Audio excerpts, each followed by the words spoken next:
আপনাদেরকে আমি surpass Buds wireless 4 pro plus এই নেকব্যান্ডটা রিভিউ ভিডিওতে বলছিলাম যে এই দুইটা নেকব্যান্ডের ভিতরে একটা কম্প্যারিজন ভিডিও আসতেছে এবং রিভিউ ভিডিওর ভিতরে অনেক কিছু মোটামুটি কম্প্যারিজন ভিডিওর অনেক রেজাল্ট আমি বলছিলাম আপনাদেরকে। তো আজকে পুরো কম্প্যারিজন ভিডিওটা থাকবে যারা অল্প বাজেটের ভিতরে, আমি আবার বলতেছি 1000 টাকা 1100-1200 টাকা মোটামুটি 1000 টাকার আশেপাশে যাদের বাজেট আছে একটা নেকব্যান্ড পারচেস করতে যাচ্ছেন তাদের জন্য আজকের এই ভিডিওটা খুবই ইম্পর্টেন্ট এবং গুরুত্বপূর্ণ একটা ভিডিও। সুতরাং পুরো ভিডিও না টেনে সম্পূর্ণ ভিডিওটা মনোযোগ সহকারে দেখবেন এবং ভিডিওটি ভালো লেগে থাকলে অবশ্যই একটা লাইক দিয়ে রাখবেন। চ্যানেলকে আপনি সাবস্ক্রাইব না করে থাকলে অবশ্যই সাবস্ক্রাইব করে রাখবেন, অনুরোধ থাকলো।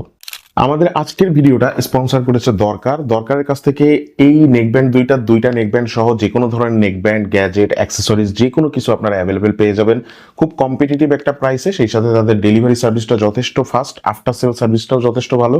তাদের ফেসবুক পেজটা আপনি একটু ভিজিট করলেই বুঝতে পারবেন। আমি তাদের ফেসবুক পেজ সহ সমস্ত ডিটেলস এই ভিডিও ডেসক্রিপশন বক্সে দিয়ে রাখবো, চেক আউট করতে পারেন।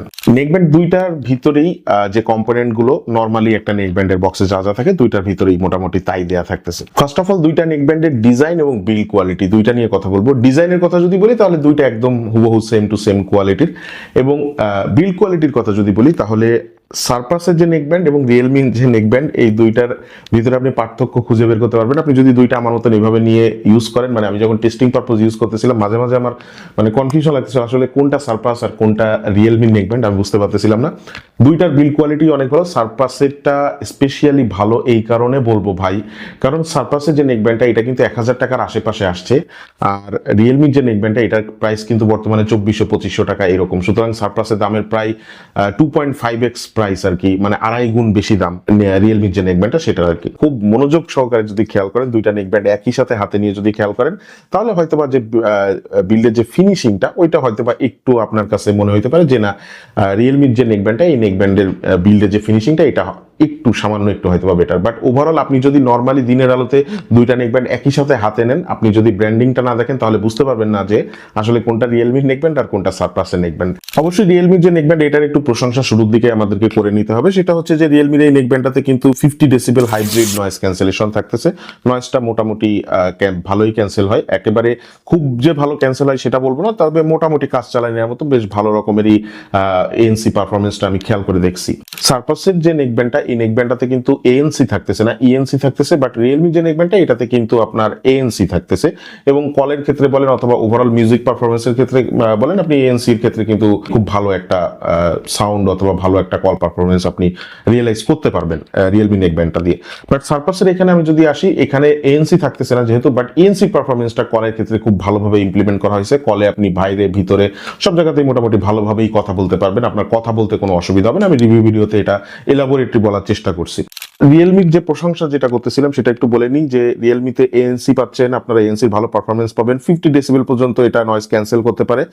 IP55 waterproof and dust resistant এটা, আর সেই সাথে কলের ক্ষেত্রে ইএনসিটাও কাজ করে। রিয়েলমিটার ক্ষেত্রে 45 সেকেন্ড আলট্রা লো ল্যাটেন্সি থাকতেছে, এটা তারা ক্লিয়ার করে দিছে। 13.6 মিলিমিটারের ড্রাইভার দেওয়া থাকতেছে।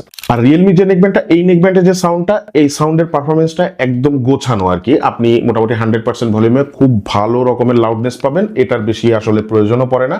বাট সাউন্ডের যে ক্ল্যারিটিটা একটু পার্থক্য থাকবে। সারপাসের যে ক্ল্যারিটিটা রিয়েলমির ক্ল্যারিটি থেকে সামান্য একটু, মানে জাস্ট মনে করেন যে 1% অথবা 2%-এর মতন পিছায় থাকবে। বাট আপনি যদি দুইটা একসাথে ব্যবহার করেন, আমি যখন টেস্টিং পারপোজ ব্যবহার করছি তখন মাঝে মাঝে আমি একই মিউজিক একই ট্র্যাক বারবার প্লে করে দেখছি। সেক্ষেত্রে কিন্তু অনেক ক্ষেত্রে আমার মাঝে মাঝে হয় না, আপনি একটা নেকব্যান্ড দিয়ে যখন একটা পুরা ট্র্যাক শুনবেন, তারপরে যখন আরেকটা নেকব্যান্ড দিয়ে ওই ট্র্যাকটা আপনি প্লে করবেন, যখন আস্তে আস্তে শুনতে থাকবেন তখন একটা সময় যেয়ে না আপনি বুঝতে পারবেন না আসলে পার্থক্যটা কোথায় হচ্ছে। আমরা রিয়েলমির যে নেকব্যান্ডটা এই নেকব্যান্ডটা একটা ফোনের সাথে কানেক্ট করার পরে সারপাসের নেকব্যান্ডটা কানেক্ট করছিলাম, যাতে প্রায়োরিটি বেস যেটা থাকে সেটা যেন রিয়েলমি নেকব্যান্ডের দিকে থাকে। অ্যাজ লাইক ধরেন দুইটা নেকব্যান্ডেরই যখন আমাদের ম্যাগনেট যে কানেকশনটা এই কানেকশনটা রিলিজ করা থাকবে, তখন সেক্ষেত্রে যেন সারপাসের যে নেকব্যান্ডটা এটা যেন আগে কানেক্ট না হয়, রিয়েলমিটা যাতে আগে কানেক্ট হয়। বাট আনফরচুনেটলি রিয়েলমির নেকব্যান্ডটা আগে কানেক্ট করার পরেও সারপাসেরটা পরে কানেক্ট করার পরে যখন আমরা দুইটা নেকব্যান্ড একসাথে ম্যাগনেট রিলিজ করছি সারপাসেরটা কানেক্ট হয়ে যায়, বাট রিয়েলমির যে নেকব্যান্ডটা এটা কানেক্ট হয় না। সারপাসেরটা যখন আমরা ম্যাগনেটটা এরকম অ্যাটাচ করে রাখি তখন রিয়েলমিটা কানেক্ট হয়, রিয়েলমি থেকে তখন সাউন্ড আউটপুট আসে। তো এই জিনিসটা খুব অকওয়ার্ড লাগলো যে এত দামি একটা নেকব্যান্ড তারপরেও সারপাসের এই নেকব্যান্ডটার যে কানেকশন স্পিড অথবা কানেকশনের যে স্ট্রেংথটা সেটা কিন্তু রিয়েলমির এই নেকব্যান্ডটাকে মোটামুটি বিট করতে পারছে এই জায়গাটাতে।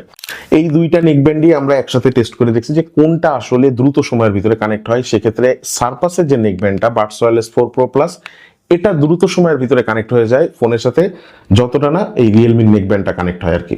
আর সেই সাথে এই সারপাসের নেকব্যান্ডটাতে, সারপাস ওয়্যারলেস 4 Pro Plus এই নেকব্যান্ডটাতে কিন্তু ডুয়েল ডিভাইস কানেক্টিভিটি থাকতেছে। আশ্চর্যজনক ব্যাপার হচ্ছে, আপনার যখন দুইটা ডিভাইস আপনি একবার কানেক্ট করে ফেলবেন এবং সেই সাথে দুইটা ডিভাইসের যখন ব্লুটুথটা অন করা থাকবে, আপনি জাস্ট এই সারপাসের নেকব্যান্ডটা, ম্যাগনেটের যে অ্যাটাচমেন্টটা এটা খুলবেন, 1 থেকে 2 সেকেন্ডের ভিতরে, এরকম একটা সময়ের ভিতরে মোটামুটি এটা দুইটা ডিভাইসের সাথে কানেক্ট হয়ে যায়।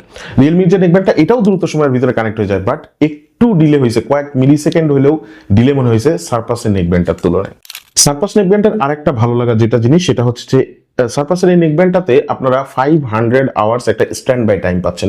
স্ট্যান্ড বাই টাইম বলতে আপনি যে এটা ইউজ করবেন ইউজিং টাইম তা না, এটা হচ্ছে স্ট্যান্ড বাই টাইম। আপনি একবার চার্জ করে যখন এটা ফালায় রাখবেন, ধরেন আমি যেটা টেস্ট করছিলাম 3 দিনের মতন এটা ম্যাগনেট যে কানেকশনটা ওটা খুলেই রাখা ছিল, বাট সেরকম কোনো চার্জ কনজিউম করে না। এটা আসলে আপনার সারপাসের যে নেকব্যান্ডটা এটা আমরা খেয়াল করে দেখছি, এটা কিন্তু 10% করে চার্জটা আর কি কম হচ্ছে ওইটা দেখায়, অথবা বাড়তেছে এটা দেখায়, বাট 10%-এর নিচে ধরেন 9%, 8% অথবা 18, 17 এরকম দেখায় না, 20-এর থেকে একদম ডিরেক্ট 10-এ চলে আসে। এইভাবে আর কি যে ব্যাটারি পারফরমেন্সটা ওইটা আমাদেরকে শো করে, যার কারণে ওইভাবে আসলে বোঝা যায় না। বাট মনে হয়েছে আমাদের কাছে যে এটা আসলে 500 আওয়ার্সের একদম পুরোপুরি 500 আওয়ার্স আপনাকে স্ট্যান্ড বাই টাইম না দিলেও 500 আওয়ার্সের কাছাকাছি একটা স্ট্যান্ড বাই টাইম দিবে, যেটা এইরকম একটা বাজেটের ভিতরে, এরকম 1000 টাকার আশেপাশে বাজেটের ভিতরে মানে হিউজ বলতে এটার ধারে কাছে কেউ নাই আসলে বলতে গেলে। রিয়েলমির নেকব্যান্ডটাতে IP55 waterproof and dustproof rating থাকতেছে, তাই তো? বাট সারপাসের এই নেকব্যান্ডটাতে কিন্তু IPX4 ওয়াটারপ্রুফ রেটিং থাকতেছে, মানে এটা কিন্তু একটা প্রপার ওয়াটারপ্রুফ রেটিং বলতে পারেন আপনারা। আর IP55 waterproof and dustproof rating এটা কিন্তু স্প্ল্যাশ প্রুফ অথবা হালকা পানির ছিটাফোঁটা এটা বলতে পারেন। এখনকার সময় যেটা স্ট্যান্ডার্ড সেটা কিন্তু IP68 waterproof and dustproof rating, but IP55টা কিন্তু বেশ পিছনের দিকে। বাট IPX4 যে রেটিংটা, এই রেটিংটা কিন্তু শুধুমাত্র waterproof rating, not dustproof rating. But এই ওয়াটারপ্রুফ রেটিংটাই কিন্তু সারপাস ওয়্যারলেস 4 Pro Plus এই নেকব্যান্ডটাতে দেয়া থাকতেছে, যেটা ডেইলি লাইফে ইউজের জন্য খুবই কমফোর্টেবল একটা জিনিস, অথবা খুবই কমফোর্টেবল একটা জিনিস, যে আপনি বৃষ্টিতে ভিজতেছেন, বাইরে ঘুরতেছেন, বৃষ্টির পানি ছিটাফোঁটা, হালকা পানি ছিটাফোঁটা কোনো প্রবলেম হবে না, আপনি মোটামুটি কনফিডেন্টলি ব্যবহার করতে পারবেন। সারপাসের এই নেকব্যান্ডটা কিন্তু আইফোনের সিরিজ সাথেও ভালোভাবে কাজ করে, মানে আইফোনের যে ভয়েস অ্যাসিস্ট্যান্ট ওইটার সাথেও কিন্তু ভালোভাবে কাজ করে। কম্পিটেবল ভাবে যারা আইফোন ইউজার আছেন তারা ইউজ করতে পারবেন। আরেকটা কথা, সারপাসে একটা এক্সট্রা ফিচার থাকতেছে, সেটা হচ্ছে ভয়েস চেঞ্জ। মানে এই নেকব্যান্ডটাতে আপনারা যখন কলে কথা বলবেন তখন ভয়েস চেঞ্জ করে আর কি কথা বলতে পারবেন, যদিও ওই ভয়েস চেঞ্জের যে বিষয়টা ওইটা অতটা খুব বেশি একটা পার্থক্য বোঝা যায় না, বাট তার কোনো ফিচার আছে, এইটাই আর কি অনেক। এছাড়াও এই নেকব্যান্ডটার ওভারঅল ইউজিং এক্সপিরিয়েন্স, আপনি ডেইলি লাইফে যখন ইউজ করবেন মোটামুটি বেশ ভালো একটা এক্সপিরিয়েন্স পাবেন, আপনি খুশি থাকবেন। অনেক সময় দেখা যায় যে আমরা ভ্যালু ফর মানি একটা জিনিস কেনার পরে যখন সেটা ইউজ করি তখন সেটা ভালোও লাগে, যে না আমি অল্প টাকা দিয়ে একটা জিনিস কিনছি বাট সেই জিনিসটা খুব ভালো একটা পারফরমেন্স দিচ্ছে, অথবা আমি জিতছি, অথবা একটা উইনিং প্রোডাক্ট কিনছি, এরকম আর কি একটা ফিল আপনারা মোটামুটি পাবেন। তো ওভারঅল ফাইনালি এই দুইটা নেকব্যান্ডের ভিতরে কম্প্যারিজন আমি যতটা সম্ভব আমার ইউজিং হিস্টোরি মোতাবেক, আমি আপনাদেরকে এক্সপিরিয়েন্স মোতাবেক বলার চেষ্টা করলাম। সবসময় প্রিমিয়াম সেগমেন্টের বাজেটেই কি যে আপনারা আপনাদের চাহিদা মতন জিনিসপত্রগুলো পাবেন বিষয়টা এমন না, অনেক ক্ষেত্রে দেখা গেছে যে অনেক কম বাজেটেও অনেক ভালো মানের জিনিসও পাওয়া যায়, সেই জিনিসটা আর কি প্রুভ করার চেষ্টা করলাম। তো আজকের ভিডিওটা ভালো লেগে থাকলে অবশ্যই লাইক দিয়ে রাখবেন, চ্যানেলকে আপনি সাবস্ক্রাইব না করে থাকলে সাবস্ক্রাইব করে রাখবেন। সবাই ভালো থাকবেন, সুস্থ থাকবেন, আসসালামু আলাইকুম।